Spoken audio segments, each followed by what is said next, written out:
One of the great modern miracles is how the British media and the cottage industry of royal commentators manage to churn out headlines about Meghan and Harry every single day, while insisting that Meghan and Harry are irrelevant.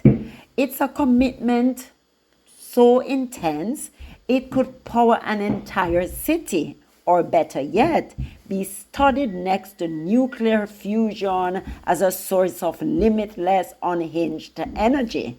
Because the Sussexes' so-called failure looks an awful lot like a success to the rest of us.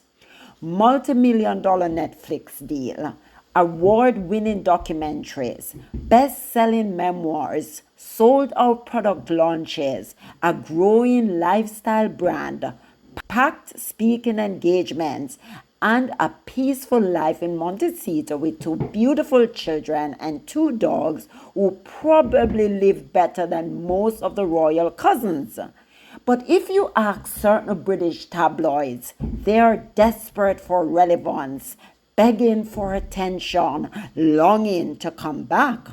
Sure, guys, sure. Because if there's anything more desperate than launching a sold-out jam line, it's sitting around being constantly accused of being desperate by people who write about you every single minute, every 30 seconds, every minute of the day, 24/7. I absolutely love this USA Today article and the continuation of the promotion of the new As Ever range. I love it because we saw on the video Lilibet with the Jellycat, but I just love the way they describe Meghan. The British American royal and entrepreneur. I could not think of a better title for her. She's created a business from a blank sheet of paper. And anyone that's watching this will be nodding their head when I say that is incredibly difficult to do. I've done it with varying degrees of success. It's life-changing. And also, she's an entrepreneur because she's a prolific investor in other female-founded and led businesses. Doing it herself, helping other businesses to grow, using her PR and star power.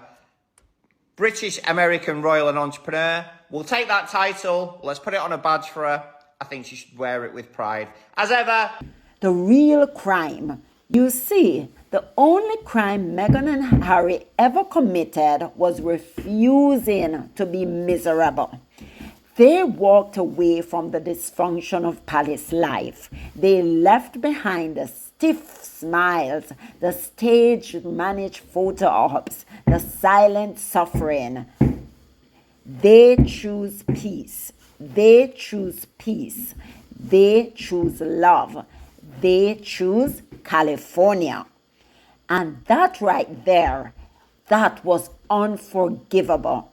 Because in the royal system, you're allowed to suffer in silence. You're allowed to cry in castles. But to live and thrive, oh no, no, no, no. That breaks the rules of the game. This wasn't the plan. Historically, royal exiles are meant to vanish in disgrace.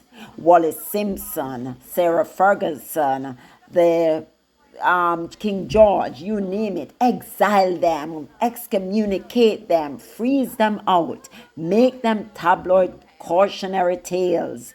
Meghan and Harry, they did not crumble, they did not beg, they did not even look back. They moved forward, they smiled, they healed, they thrived. And they did it with moisturized skin, sunny garden videos, and a chicken coop. And that's what really broke the press, guys. The media meltdown.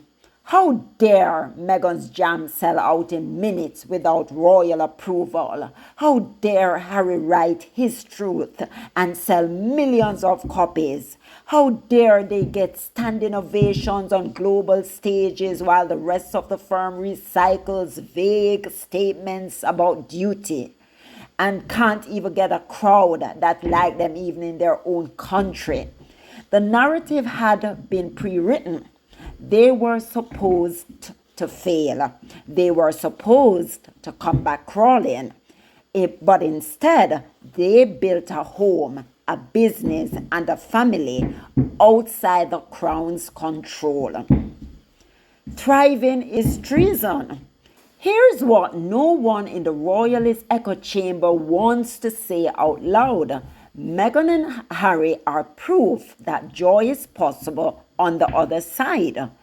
That you don't have to endure silent misery in exchange for a title. That there is life beyond the palace gates. They redefined what royal success looks like. And that threatens the entire system. Because if you can leave and be happy, what does that say about the ones who stay and suffer? The desperation is projection. So the media only play left is projection. They accuse Meghan of being obsessed with fame while publishing 5 articles a day with her name in the title. They claim Harry regrets leaving while he walks hand in hand with Meghan through a vineyard in Santa Barbara. They mock their lifestyle but watch every move. Truth is, Meghan and Harry live rent-free in the minds of people who pretend to hate them, but actually need them for content, for controversy, to pay their bills, and for clicks. What they choose, Meghan and Harry choose peace over protocol, integrity over image, mental health over monarchy, love over legacy. And for that, they are branded rebels, traitors, failures. But to anyone with sense, they are liberated. Because when you choose yourself, when you protect your family, when you walk away from toxicity and build something new, that's not failure, that's freedom. So let the headlines scream, let the critics foam, let the trolls refresh the Daily Mail homepage in hopes of a new jab at Meghan's jam jars. Because no amount of noise can hide the truth. The only crime Meghan and Harry have ever committed was refusing to be miserable. And for that, we thank them. Yes, guys, so the media comes out every day and talk about Harry and Meghan's failure, yet still they cannot do without them. Harry and Meghan are the reason why they are living, the reason why they can pay their bills, the reason for, every article about the royal, they have to inject Harry and Meghan's name because guess what? Harry and Meghan are the relevant ones, the happy ones, the ones that brings in the clicks, the ones that brings in the money, and they know it. They cannot hide it anymore. And for that, we say kudos to Harry and Meghan. Continue thriving, continue putting them to shame, because we know that you are relevant. That baby mama dance is over 54 million and there's nothing they can do without it. I see 2 ridiculous people on the Buckingham Palace. Everything that Harry and Meghan does or do, they want it. You see Charles going on Netflix now. You see when Meghan did her jam war, they were out with jam. They follow Harry and Meghan at every single step of the way, and yet still they're saying Harry and Meghan is irrelevant. Oh, no, guys. Don't get it twisted. Harry and Meghan are so relevant.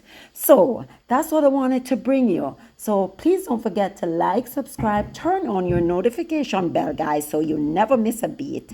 Bye.